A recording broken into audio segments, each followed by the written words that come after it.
আমাদের সমস্যা শেষ নেই। এটি শুধুমাত্র প্রবাসে তা নয়, বাংলাদেশেও একই অবস্থা। এই মুহূর্তে সংযুক্ত আরব আমিরাতের যারা প্রবাসী আছেন, দেশে ছুটিতে রয়েছেন, তারা চাচ্ছেন যে ভিসা জটিলতা কিংবা চ্যালেঞ্জের মুখে না পড়ে দ্রুত আমার কর্মস্থলে আমি ফিরে যাই। কিন্তু এখানে বিপত্তি ঘটাচ্ছে বিমান ভাড়া। বিমান ভাড়া দেখা যাচ্ছে আকাশচুম্বী। এটি এখন নতুন হয়েছে এমনটা না, কিংবা রাতারাতি যে এটি সমাধান হয়ে যাবে তাও না।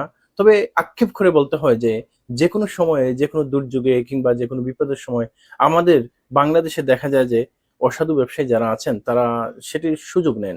এই সুযোগটাকে আমরা না নিলে হয় না? এখন অনেকে বলবেন যে সব প্রতিষ্ঠানের আলাদা আলাদা পলিসি আছে।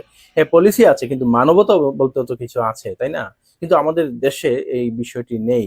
এখন যারা ব্যবসায়ী রয়েছেন কিংবা বিভিন্ন প্রতিষ্ঠানে রয়েছেন, তারা অনেক কিছু চিন্তা করবেন যে ব্যবসা তো লাভ হতে হবে, ব্যবসার তো উন্নতি এভাবেই তো হয়। ঠিক আছে, সবকিছু বিবেচনা নেন, কিন্তু অন্যায়ভাবে এমনটা উচিত না যে যেকোনো একটা সুযোগে আপনি আকাশচুম্বী বিমান ভাড়া করে ফেলবেন। তা তো মেনে নেওয়া যায় না। তবে এটির সমাধান রাতারাতি হবে বলেও মনে হয় না। আবার এটি নিয়ে হৈ হুল্লোড়ের কিছু নেই।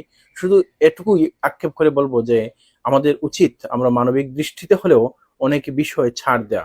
আর সেটি বিমান ভাড়ার ক্ষেত্রে বলেন, কিংবা যে আমরা আমরা এটা দেখবেন যে বিভিন্ন দেশে যদি কখনো ভিসা খুলে, দুবাই কিংবা অন্যান্য যেকোনো দেশে ভিসা যখন খোলা রয়েছে, দেখবেন খরচ হচ্ছে যাওয়ার ৳১০, দালালে সহ অন্যান্য খরচ বাড়তে বাড়তে ওই যে লোকটি যাচ্ছে সে দেখা গেল যে ৳৩০ দিয়ে যাচ্ছে। ৳১০, কই ৳১০ খরচ হচ্ছে ভিসাতে, সে কিন্তু ৳৩০ দিতে হচ্ছে। এরকম হয়।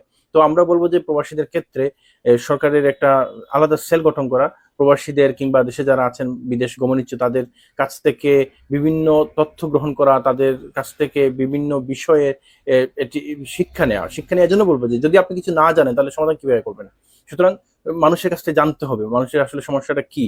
মানুষ কি, কি সমস্যার মধ্যে পড়েন বিদেশ যাওয়ার পূর্বে কিংবা বিদেশ যাওয়ার পরে, অথবা বিদেশ থাকাকালীন সময়। এসব জানতে হলে ১ম এ একটা মোটামুটি একটা জরিপ চালাতে হবে সারা দেশব্যাপী, কিংবা বিদেশে যারা আছেন তাদের কাছ থেকেও।